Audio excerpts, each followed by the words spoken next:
Και τώρα ερχόμαστε σε εσάς, κύριε Καζάκη. Ερωτήσεις που κατόπιν συνεννοήσεως και με τηλεθεατές της εκπομπής, αλλά και ερωτήσεις που καίνε ακριβώς τον ελληνικό λαό. Τι γίνεται με τη χώρα μας? Τελικά είναι μονόδρομος η τακτική που ακολουθεί η κυβέρνηση? Η τακτική δηλαδή με τους δανειστές, το ευρώ. Ναι. Κοιτάξτε, εάν θεωρείς ότι σαν χώρα και σαν λαός δεν έχει κανένα δικαίωμα και όταν χρωστάς οφείλεις να κάνεις ό,τι σου λένε οι δανειστές, τότε ναι, είναι μονόδρομος. Αλλά με αυτή τη λογική δεν υπάρχει δίκαιο, δεν υπάρχουν κατοχυρωμένα δικαιώματα πουθενά, ούτε για το άτομο, ούτε για τις συλλογικότητες που λέγονται λαοί, ούτε διεθνές δίκαιο, ούτε κατακτήσεις του ανθρώπινου πολιτισμού. Για το ζήτημα του χρέους συζητιέται στην ανθρώπινη ιστορία τουλάχιστον από την εποχή του Χαμουραμπί, του κώδικα δηλαδή του Χαμουραμπί στα 2520 π.Χ. Εκεί λέει, για παράδειγμα, έχει κατακτηθεί από τότε στο δικαιακό μας σύστημα μια βασική αρχή. Ότι δεν μπορεί με κανέναν τρόπο ο δανειστής να οδηγεί τον οφειλέτη σε κίνδυνο να χάσει τα μέσα προς το ζήν. Εγώ δεν καταλαβαίνω τώρα γιατί μια κυβέρνηση συμφωνεί και συνενεί στο να οδηγηθεί η συντριπτική πλειοψηφία του ελληνικού λαού ακριβώς σε αυτήν την κατάσταση. Να μην ελέγχει τη ζωή της, να μην έχει κανενός είδους δυνατότητα προγραμματισμού οικογενειακού ή συλλογικού ή επαγγελματικού προσανατολισμού προγραμματισμού και να απειλείται η ίδια η επιβίωσή της. Γι' αυτό εγώ πιστεύω ότι αυτό το πράγμα που λέμε, υπάρχει ένα συγκεκριμένο όρο στην επιστήμη, στην κατάσταση που έχει βρεθεί η χώρα, αποκαλείται με συγκεκριμένο όρο από την επιστήμη, λέγεται δουλοπαρικία του χρέους και είμαστε η πρώτη χώρα στον κόσμο που αποδεχόμαστε να γίνουμε επίσημα και με βούλα δηλαδή, με βάση τις δανειακές συμβάσεις, δουλοπαρικία του χρέους. Δηλαδή θέλει να πείτε η Ελλάδα αποτελεί και το πειραματόζω για περαιτέρω χώρους που μπορούν να ακολουθήσουν. Να το χρησιμοποιήσουν και σε άλλες περιπτώσεις. Το νομικό προηγούμενο το λένε, ως νομικό προηγούμενο το λένε οι νομικοί. Και έτσι εφαρμόζοντας αυτές τις δικαιακές λογικές που είναι παράλογες, είναι το δίκαιο του ισχυρού, έτσι γουστάρω, έτσι κάνεις.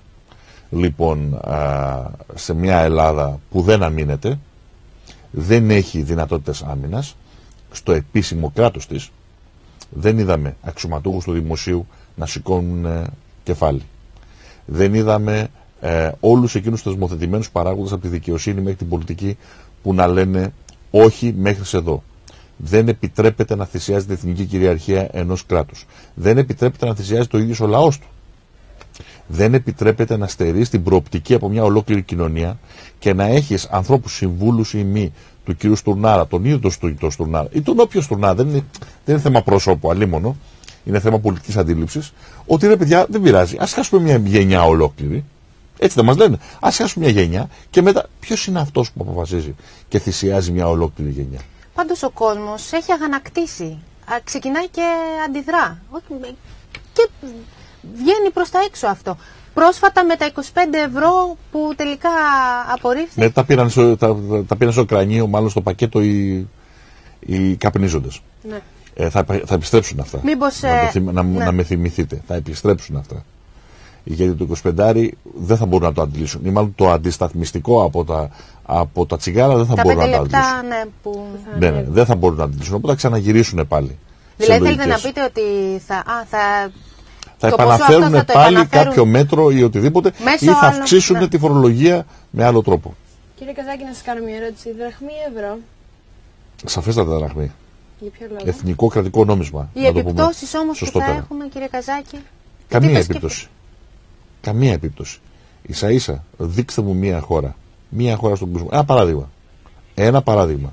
Όπου πέρασε από παγκόσμιο νόμισμα σε εθνικό νόμισμα και καταστράφηκε.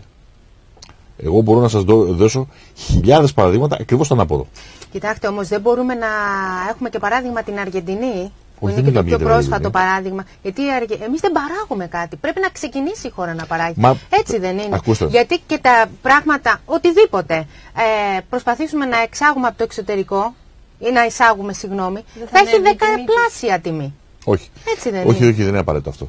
Αυτή τη στιγμή η εμπορική πολιτική, οι όροι εμπορίου της Ελλάδας είναι χειρότεροι παρά ποτέ. Με το ευρώ χειροτέρεψαν οι όροι εμπορίου και εμπορικών συναλλαγών της Ελλάδας από ό,τι είχε με τη δραχμή.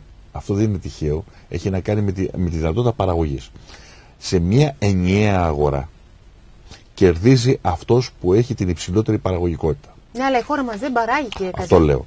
Αλλά όταν είσαι σε μια ενιαία αγορά και ο άλλος έχει υψηλή παραγωγικότητα, πετάει έξω τα δικά σου προϊόντα. Γι' αυτό χρειάζεται να έχουμε έλεγχο στα σύνορα. Τα οικονομικά ενός σύνορα. Πρέπει να έχουμε προστατευτισμό. Η Γερμανία είναι Γερμανία γιατί εφάρμοσε επί 1,5 αιώνα προστατευτισμό. Η Βρετανία είναι η Βρετανία ή ήταν η Βρετανία γιατί εφάρμοσε προστατευτισμό όταν ανέπτυξε τη βιομηχανική της επανάσταση. Εσείς όμως τώρα, και συγγνώμη που σας διακόπτω, μας αναφέρετε χώρες οι οποίες έχουν εξαιρετική δύναμη και μπορούν να ανταπεξέλθουν. Ναι, μα για να μπορέσουμε να παράγουμε, να βάλουμε, και που είναι σωστό αυτό, δηλαδή πρέπει η οικονομία να αρχίσει να παράγει για να σταματήσει να είναι παρασιτική. Έτσι, θα πρέπει να εφαρμοστεί πολιτική προστατευτισμού. Εάν δεν ελέγχω τα σύνορά μου, όχι με την πολιτική έννοια, αλλά με την οικονομική έννοια, δεν μπορώ να έχω παραγωγή. Γιατί πάντα στην ελεύθερη αγορά, στην ενιαία αγορά, θα με πετάει έξω από την αγορά αυτός που ήδη έχει την υψηλή παραγωγικότητα και που κάνει αντιοικονομική τη δική μου παραγωγή. Πώς θα προστατεύσω τον παραγωγό στα πρώτα βήματά του, που είναι πιο ευάλωτος μέχρι ότου κατακτήσει το επίπεδο ανταγωνιστικής παραγωγικότητας με τον άλλον? Πώς είναι δυνατόν, αν δεν τον προστατεύσω? Και πώς μπορώ να τον προστατεύσω μέσα σε μια ευρωζώνη όπου είναι ενιαία η αγορά, ενιαίο το σύστημα πληρωμών, ενιαίο το νόμισμα? Δεν έχω καμία δυνατότητα. Μάλιστα. Τώρα, όσο αφορά την ανεργία, τις συντάξεις, οι πληστηριασμοί στο προσκήνιο και με... Τι έχετε να μας πείτε? Εγώ είχα πει από την αρχή, από το Μάρτιο του 2010, ότι αυτό που προϊονίζεται για τη χώρα από τους δανειστές, πριν καν μπούμε σε μνημόνια, ιστορίες κτλ., μπήκαμε το Μάιο στα μνημόνια. Ο κύριος Παπανδρέου μας το ανακοίνωσε Απρίλη, από το Καστελόριζο ότι θα πάμε. Εγώ το είχα πει νωρίτερα και το είχα γράψει νωρίτερα, ότι θα πάμε σε μια κατάσταση όπου θα δημευθεί το οικόπεδο που λέγεται Ελλάδα. Και το οικόπεδο που λέγεται Ελλάδα έχει δημόσια περιουσία και ιδιωτική περιουσία. Και τόνιζα, και ιδιωτική περιουσία. Δεν θα πάμε μόνο σε ιδιωτικοποιήσεις, αλλά θα πάμε και σε αλλαγή κυριότητας στην ιδιωτική περιουσία. Γι' αυτό έχουμε αυτό το φαινόμενο σήμερα των πληστηριασμών. Γιατί, για παράδειγμα, δεν ακολούθησαν την πολιτική που ακολούθησε, για παράδειγμα, οι ΗΠΑ. Μην μου πείτε τώρα ότι ο Ομπάμα είναι κανένας κρυφός εκπρόσωπος του Κιμ Ιλ Σουνγκ, γιατί θα τρελαθούμε, της Βορειας Κορέας. Λοιπόν, τι έκανε ο άνθρωπος όταν είδε ότι υπήρχε τραπεζικό πρόβλημα? Τι έκανε? Αναπροσάρμοσε την αξία των δανείων στα δεδομένα των αντικειμενικών αξιών που υπήρχαν εκεί. Εμείς τι κάναμε? Ακριβώς το ανάποδο. Φορτώσαμε τα ακίνητα με αντικειμενικές αξίες και δεν μειώσαμε τη δανειακή τους επιβάρυνση. Με αποτέλεσμα να χάνει τώρα ακόμη και οι ευκατάστατοι Έλληνες, να το πούμε έτσι, αυτοί που είχαν με μεγάλη άνεση τη δυνατότητα να πληρώνουν τα δανειά τους, να κινδυνεύουν να χάσουν τη ιδιωτική περιουσία. Αν αύριο προκύψει κάποιο χρηματοπιστωτικό επεισόδιο, ναι, και δεν μπορούμε να καλύψουμε το συγκεκριμένο ομόλογο, ναι, σαν χώρα, θα μας βάλουν την κλοποδιά? Ή επειδή λόγω και Ευρωπαϊκής Ένωσης, που να έχουμε τώρα καλή ώρα και την Προεδρία, και σύμφωνα με δηλώσεις τους θα βοηθήσουν τη χώρα? Το χειρότερο για μια χώρα δεν είναι να χρεοκοπήσει. Δηλαδή να το κάνουμε να δηλώσει πάυση πληρωμών προς τα ομόλογα. Το χειρότερο είναι να συνεχίσει να πληρώνει όταν δεν μπορεί ή δεν έχει τα μέσα και τους πόρους να πληρώσει. Τότε πεθαίνει μια οικονομία. Να σας πω ένα παράδειγμα. Η ελληνική οικονομία δεν είναι η πρώτη φορά που χρεοκόπησε. Είναι η πέμπτη φορά αυτή. Τέταρτη ήταν το 1932. Από το 1932 στο 1936, που επιβλήθηκε η 4η Αυγούστου του Μεταξά και άρχισε αδρά να πληρώνει το ελληνικό δημόσιο τους δανειστές του, το 1932 μέχρι το 1936 η ελληνική οικονομία άρχισε να ανακάμπτει, γιατί ακριβώς δεν πλήρωνε τους δανειστές. Ήταν υποχρεοκοπία. Είχε χρεοκοπήσει. Αλλά δεν είχε με την κατάσταση αυτή που είχαμε τώρα, μέχρι ότου η δικτατορία του Κονδύλη, η επιστροφή του Βασιλιά και ο φασισμός του Μεταξά. Μας έφερε ξανά στα χέρια των δανειστών και μας, συγγνώμη για την έκδοση, μας ξεσκίσανε κανονικά. Θέλω να πω δηλαδή, το πρόβλημα για ένα κράτος δεν είναι να δηλώσει στους δανειστές, δεν σας πληρώνω παιδιά, δεν έχω. Τι θα του κάνουν? Απολύτως τίποτα δεν μπορούν να του κάνουν. Δεν θα του ξαναδανείσουν. Ωραία, και λοιπόν Ναι. Κύριε Καζάκη, θέλετε να μας πείτε λίγο για τις τράπεζες, για τις συγχωνεύσεις που γίνονται? Θα γίνουν κι άλλες? Τι θα γίνει? Τι πιστεύετε? Πιστεύω ναι ότι πάμε σε μια διαδικασία όπου οι 4 συστημικές τράπεζες ήδη έχουν γίνει 3. Τυπικά η Eurobank, αν και υπάρχουν ορισμένα κολλήματα σε αυτήν την ιστορία, έχει ήδη απορροφηθεί. Θα απορροφηθεί και η Εθνική, θα μείνουν 2, η Α και η Πειραιώς, με προοπτική να μείνει 1. Και η οποία θα διασπαστεί μετά, όπως έγινε με την την Αγροτική Τράπεζα και το Ταχυδρομικό Ταμιευτήριο, σε καλή και κακή, και θα παιχτούν τα παιχνίδια κερδοσκοπίας εκεί. Άρα έχουμε και συνέχεια, θέλετε να πείτε? Βέβαια. Και το δράμα δεν είναι μόνο αυτό. Το δράμα είναι ότι έχουμε τεράστια τα θαλασσοδάνεια που έχουν δοθεί, και δεν είναι τα θαλασσοδάνεια προς το μέσο Έλληνα. Τα θαλασσοδάνεια προς μεγαλοεπιχειρηματίες είναι, τις λεγόμενες οικογένειες αυτού του τόπου που διοικούν και λελατούν τον τόπο αυτό. Να σας πω μόνο ότι αυτή τη στιγμή τα 60 περίπου δισεκατομμύρια που χρωστάνε οι αφοπλιστές προς τις τράπεζες, τα φορτώνονται οι συστημικές και διαμέσου των συστημικών ή το ελληνικό κράτος. Μιλάμε για τρελά λεφτά. 17 περίπου επιχειρήσεις από τις μεγαλύτερες του χρηματιστηρίου χρωστάνε άλλα 12 δισεκατομμύρια. Και εκεί μιλάμε για όλους τους γνωστούς, τον κύριο Κόκαλη, τον κύριο Βαρδινό Γιάννη, τον κύριο Αλαφούζο. Έχετε όλους. μιλήσει, συγγνώμη, για 20 ανθρώπους στην Ελλάδα που έχουν περίπου 12,5 εκατομμύρια πλάκες χρυσού. Έχετε Είναι μιλήσει για 20 οικογένειες, να το πούμε έτσι, που έχουν συσσωρευμένο χρυσό σε πλάκες χρυσού, όπως τουλάχιστον λένε οι καταστάσεις του private banking διεθνώς, πάνω από τις πλάκες χρυσού, το νομισματικό χρυσό που έχει η Τράπεζα της Ελλάδας εικονικά, γιατί δεν ξέρουμε αν το έχει πραγματικά. Περίπου στα 10 με 12 δισεκατομμύρια αξίας. Τώρα και σύμφωνα με υπολογισμούς, η Ελλάδα επρόκειτο να δανειστεί 63,5. 5 και το 14. Αυτό προβλέπει ο προϋπολογισμός. Μάλιστα. Τι γίνεται τώρα θα είναι τόσο ή θα αυξηθεί το ποσό μέσα στο 14? Πιστεύω ότι θα αυξηθεί το ποσό, διότι τα δημοσιονομικά του προπολογισμού δεν θα επαληθευτούν. Δηλαδή, για πείτε μου εσείς τώρα, είναι δυνατόν να εισπράξει 44% επιπλέον φόρους από τα ακίνητα από τον Έλληνα φορολογούμενο, ο οποίος είναι ήδη έχει ξεπεράσει τα όρια του? Αυτό προβλέπει ο προπολογισμός. 44% αύξηση.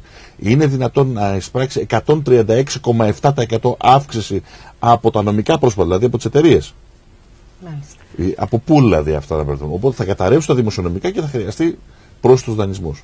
Θα σας ρωτήσω κάτι. Η Γερμανία ποια πλευρά πιστεύετε ότι ελέγχει? Την αριστερά ή τη δεξιά? Ή και τις δύο πλευρές? Και τις δύο, ναι. Κοιτάξτε, σε αυτά τα επίπεδα δεν έχω, ο σωστός επιτελικά έλεγχος είναι να ελέγξει τους δυο. Δηλαδή, αν θέλετε επιχειρησιακά, ποτέ δεν παίζεις με ένα πιόνι. Παίζεις πάντα και από τις δύο πλευρές. Γιατί αν ελέγχεις και τις δύο πλευρές, ελέγχεις το παιχνίδι.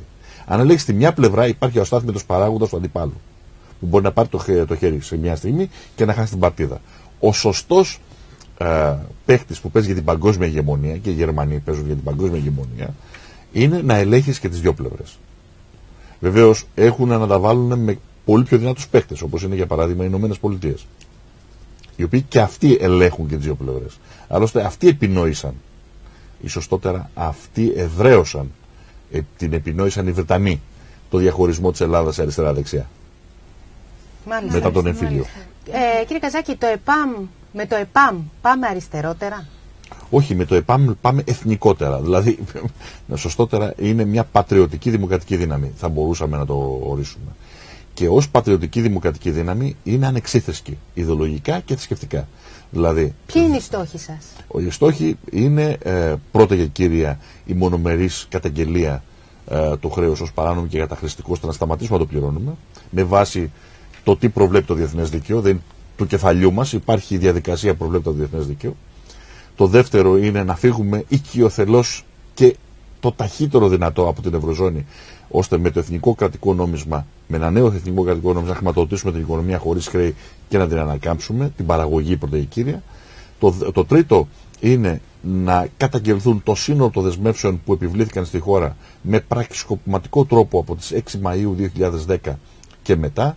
Το τέταρτο είναι να καθίσει στο σκαμνί οι υπέτειοι της τραγωδίας και όλοι αυτοί που διέπραξαν σφετερισμό λαϊκής κυριαρχίας και εσχάτη προδοσία με τις πολιτικές που επέβαλαν και τις δεσμεύσεις ενάντια του λαού. Και το πέμπτο, δημοκρατία επιτέλους. Δηλαδή να επιβάλλουμε δημοκρατία ώστε η ψήφο μας να παίζει ρόλο. Και όχι να την παίρνει ο άλλος ως λευκή επιταγή και μετά όταν βγαίνει στην εξουσία να κάνει ό,τι γουστάρει. Πιστεύετε ότι θα έχουμε εκλογές μέσα στο 2014? Έχετε μιλήσει για ανάσταση του ελληνικού έθνους και σε άλλες συνεντεύξεις εγώ πιστεύω σας. ότι το 2014 εκ των πραγμάτων ο Έλληνας θα αναγκαστεί να κινητοποιηθεί. Όχι απαραίτητα μέσα από τις εκλογές. Πιστεύω ότι αυτές οι εκλογές θα είναι αποκαλυπτικές. Με ποια έννοια το λέω?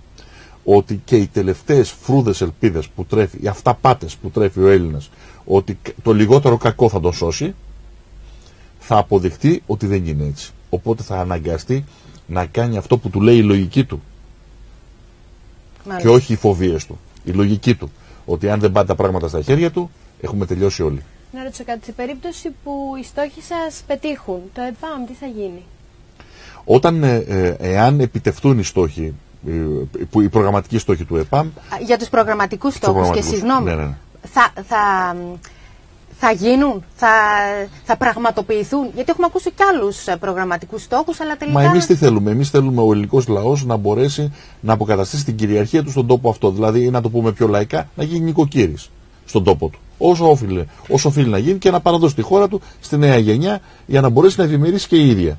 Αυτό το πράγμα θέλουμε. Εάν αυτό το πράγμα επιτευχθεί, και να είσαστε σίγουροι ότι όσο υπάρχουν Έλληνες με πατριωτικό στένος και δημοκρατική αντίληψη, δεν υπάρχει περίπτωση να μην γίνει, λοιπόν, τότε το ΕΠΑΜ θα περάσει στην ιστορία. Δηλαδή, αυτό είναι και στην δική του διακήρυξη. Το ΕΠΑΜ είναι μια προσωρινή, θα λέγαμε, πολιτική συμμαχία μέσα στο λαό για να επιτευχθούν συγκεκριμένοι στόχοι. Μάλιστα. Σύμφωνα με δημοσκοπήσεις, βλέπουμε ότι έστω και με ελάχιστο ποσοστό το ΣΥΡΙΖΑ είναι μπροστά. Ναι. Πιστεύετε ότι ο Αλέξης Τσίπρας έχει αποδεχθεί το ευρώ πλέον? Γιατί το λέει ο ίδιος. Δεν θέλω να το μεταφράσω εγώ. Όταν στο Όστιν, Τέξας λέει ότι εμείς δεν θα επιτρέψουμε την Ελλάδα να φύγει από το ευρώ, δεν ξέρω. Βέβαια, αυτό είναι ρηματική διακοίνωση μονάρχη. Γιατί δεν θα επιτρέψουν. Ποιος είναι αυτός που δεν θα επιτρέψει? Υποτίθεται ο λαός αποφασίζει. Βεβαίως, ο κύριος Τσίπρας έχει δώσει γη και είδωρ σε αυτούς που είναι να δώσει και ψάχνει να πάρει το χρήσμα. Με τέτοιες πολιτικές δυνάμεις που παίρνουν χρήσματα από τους νεοκατακτητές και απεικιοκράτες αυτής της χώρας, δεν νομίζω ότι μπορεί να πάμε πουθενά. Προηγουμένως μας φέρατε ως παράδειγμα τον Μπάρακ Ομπάμα, την Αμερική, πώς καταφέρνει και ελύσεται και σώζει την οικονομία της χώρας. Σε πρόσφατες συνεντεύξεις σας όμως, κύριε Καζάκη, έχετε δηλώσει ότι το ευρώ σώζεται χάρη των Αμερικανών. Βεβαίως, ναι. Κοιτάξτε, είναι δύο πράγματα. Το πρώτο είναι, αυτό είναι ένα γεγονός. Δεν μπορεί να το αρνηθεί κανείς. Διότι χάρη σε δολαριακά swap που δίνει η Αμερικανική Κεντρική Τράπεζα στην Ευρωπαϊκή Κεντρική Τράπεζα, μπορεί η Ευρωπαϊκή Κεντρική Τράπεζα να αγοράζει ευρώ από τη διεθνή αγορά και να στηρίζει το ευρώ χωρίς να έχει ανάγκη να κόψει νόμισμα. Αυτό είναι ένα γεγονός. Και το λέω γιατί δεν υπάρχει ο πόλεμος νομισμάτων που φαντάζονται ορισμένοι. Το δεύτερο είναι, θα πρέπει να ξεκαθαρίσουμε το εξής. Εγώ δεν είμαι καθόλου υπέρ της μίμησης μοντέλων. Στην οικονομία και στην κοινωνία δεν υπάρχουν μοντέλα που τα φοράς έτοιμα σε μια κοινωνία. Υπάρχουν προβλήματα και υπάρχουν τρόποι να αντιμετωπίσεις αυτά τα προβλήματα. Και πρέπει να αναζητήσεις με βάση ανάλυση κόστους-οφέλους τι σε συμφέρει καλύτερα. Και διδάσκεσαι από όλο τον κόσμο. Η λογική που λέει εγώ δεν πάω στην Αμερική γιατί είναι καπιταλιστική, για παράδειγμα, ή εγώ δεν πάω στη Σοβιετική Ένωση γιατί είναι κακός ο υπατός σοσιαλισμός κτλ. Όχι. Διδάσκεσαι από όλη την ιστορία, παίρνεις ό,τι καλύτερο μπορείς να εφαρμόσεις στη συγκεκριμένη περίπτωση και προχωράς μπροστά. Πάντα με μια ανάλυση κόστους-οφέλους. Τι μου κοστίζει, τι έχω σαν όφελος και προχωράω. Κύριε Καζάκη, πιστεύετε ότι υπάρχει περίπτωση ελληνικού διαμελισμού όπως έγινε και με τη Ιουγκοσλαβία? Φοβάμαι ότι η υπογραφή του περίφημου διααδριατικού αγωγού που έγινε στο Αζερμπαϊτζάν και μόνο η συμμαχία με ένα κράτος σαν το Αζερμπαϊτζάν για μένα είναι κίνδυνος γεωστρατηγικός μέγιστος. Διότι το Αζερμπαϊτζάν είναι ένα κράτος υβρίδιο. Διοικείται από μια οργανωμένη μαφία, την οικογένεια Αλίεφ. Και πρέπει με κάθε τρόπο κανένα σοβαρό πολιτισμένο κράτος δεν μπορεί να έχει σχέση και μας στρατηγικού χαρακτήρα με τέτοια κράτη. Και μόνο το γεγονός ότι περνάει ο αγωγός από τη Μακεδονία και τη Θράκη τίθεται θέμα κυριαρχίας για τη χώρα. Εκ των πραγμάτων. Δείτε και πέστε μου μία περιοχή όπου περνάει ή οφείλει ή σχεδιάζεται να περάσει αγωγός και δεν έχουμε εμφυλίους, πολέμους, αποσταθεροποιήσεις και άλλα τεινά. Δυστυχώς έχουμε μπει σε αυτή την τροχιά. Μάλιστα, κύριε Καζάκη. Μάλιστα. Πάμε τώρα, καταρχήν πριν κλείσουμε, και σας ευχαριστούμε πάρα πολύ που ανταποκριθήκατε στο κάλεσμά μας, 22 Ιανουαρίου στον κινηματογράφο Καλυψό. Ναι. Θέλω να μας πείτε κάποια λόγια, τι θα γίνει. Κοιτάξτε, επειδή υπάρχει το θέμα, επειδή δυστυχώς δεν συζητάμε, όποτε συζητάμε για το ζήτημα του νομίσματος ή της εναλλακτικής που μπορεί να υπάρξει, συζητάμε συνθηματολογώντας ή με ατάκες. Ποιος έχει την καλύτερη ατάκα. Εμείς λέμε να αλλάξουμε αυτό το παιχνιδάκι και να συζητάμε συγκεκριμένα για το πώς θα πάμε σε μια άλλη κατάσταση με όπλο και ασπίδα το εθνικό κρατικό νόμισμα. Στις 22 Ιανουαρίου στο Σινέ Καλυψό, στην Καλυθέα, σε 6.30 ώρα το απόγευμα, συζητάμε ακριβώς αυτό, παρουσιάζουμε τη δική μας πρόταση για το πώς θα πάμε συγκεκριμένα, με πολύ συγκεκριμένο τρόπο και κοστολογημένα, όπως συνήθιζεται να λένε ορισμένοι λογιστές της πολιτικής. Λοιπόν, για το πώς θα γίνει αυτό το πράγμα. Και ελπίζουμε ο κόσμος, μάλιστα μια συζήτηση με τον κόσμο βεβαίως, για να καταλάβει ο κόσμος ότι δεν έχει να φοβάται τίποτα. Μάλιστα. Κύριε Καζάκη, ευχαριστούμε πολύ που σήμερα